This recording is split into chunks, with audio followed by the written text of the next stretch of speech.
I'd now like to ask Emile Hoogsteden, who's the Chief Executive Officer of Sohar Port Freezone in Oman, to give his presentation.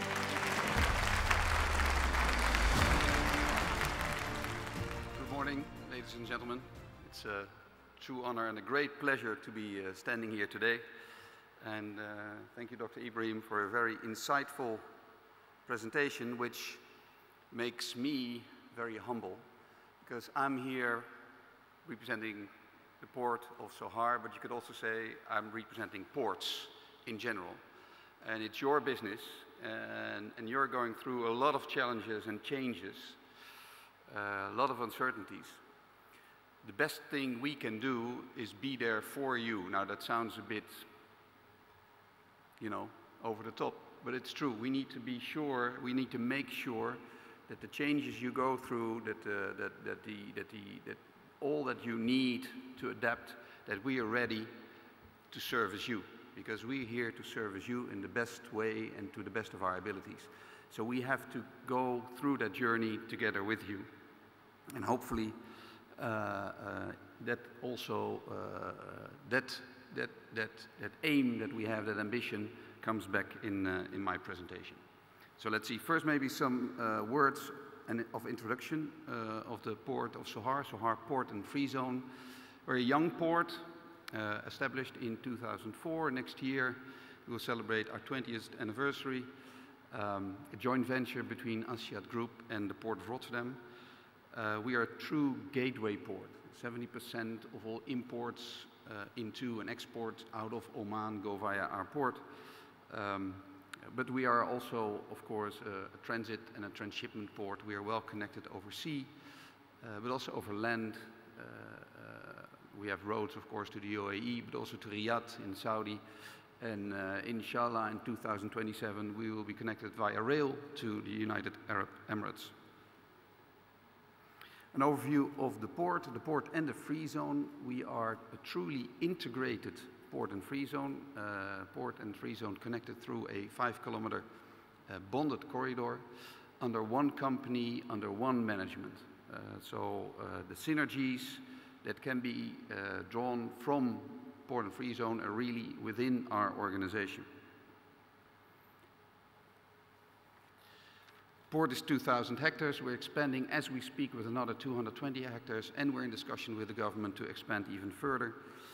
The free zone is 4,500 hectares, of which the first phase, 500 hectares, is more or less full. So we're expanding now into phase 2, another 500 hectares. Deep water port, 25 meters, so the Vale Maxis, 400,000 tons of iron ore can come easily, and preparing for the future with dedicated area of 600 hectares for solar development. The cargo terminals that we have 3 common cargo terminals for everybody. Hutchison, OICT for containers, Steinweg for dry bulk and break bulk, and we have Advario, the liquid bulk tank terminal. And then we have more dedicated terminals like Vale, like sugar refinery, flour mill, Jindal Shadid for steel, Sohar Aluminium, and Siuchi for urea. So on the tanker market offering, as I said, Advario is a terminal operator formerly known as oil tanking, 6 jetties, 1.3 million cubic meters of tank storage. Of course, oil products, but also capabilities to handle methanol, biodiesel, and a focus towards low carbon and sustainable fuels. 3 ship-to-ship providers, service providers, Fendicare, Cardinal Marine, and Ocean Marine. We have been building out our marine services portfolio over the years, crew change, husbandry, hull cleaning, and we have increased that also recently with medical services and the Seafarers Club. As far as green shipping is concerned, we're already for quite some years member of the Green Award and the Environmental Ship Index programs, giving sustainable vessels, green vessels, clean vessels an incentive on the port use, a rebate on the port use. Now, that of course, doesn't change the attitude in sense of investments, as we saw what in the former presentation by Dr. Ibrahim, what needs to be done, but it's our way to incentivize cleaner shipping. We started using biodiesel in our own tugs. We are hopeful that Total and OQ will still this year take the final investment decision to invest in a liquefied natural gas plant, LNG plant, not only for export, but also for bunkering. And we are conducting studies for shore power.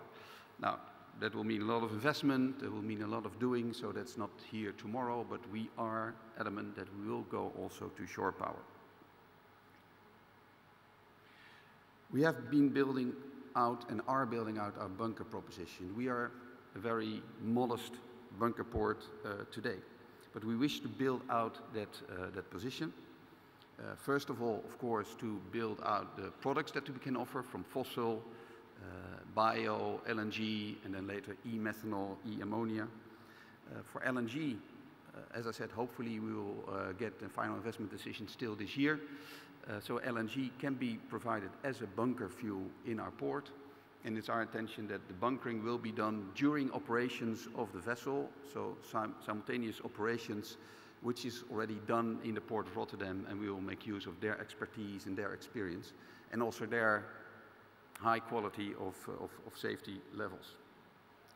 And next to that, we will introduce digitalization into this bunkering process to make the bunkering process transparent and to make sure that everybody that is bunkering knows exactly quality and quantity of the product that they take in. So digitalization, blockchain technology. So coming back to my opening remarks, we are here as ports to service you, to service the market to the best of our ability. So what do we see now as the best way to service that market? First of all, of course, it's the one-stop shop, having everything in one hand. It's the bunkering possibilities from fossil all the way to e-methanol, e-ammonia. State-of-the-art infrastructure, but also adaptable infrastructure to cater for the needs that you will have going forward, because you order a vessel now, we just heard it, and 5 years later there's other questions, there's other technology necessary. And the digitalization, blockchain technology in the bunkering, but also in the vessel approach, to make the bunkering, to make the handling of the vessel, to make the entering of the vessel, the leaving of the vessel to the port, transparent, reliable, efficient. Take out waste of the whole logistics, take out waste of the whole system. Because that should also not be forgotten.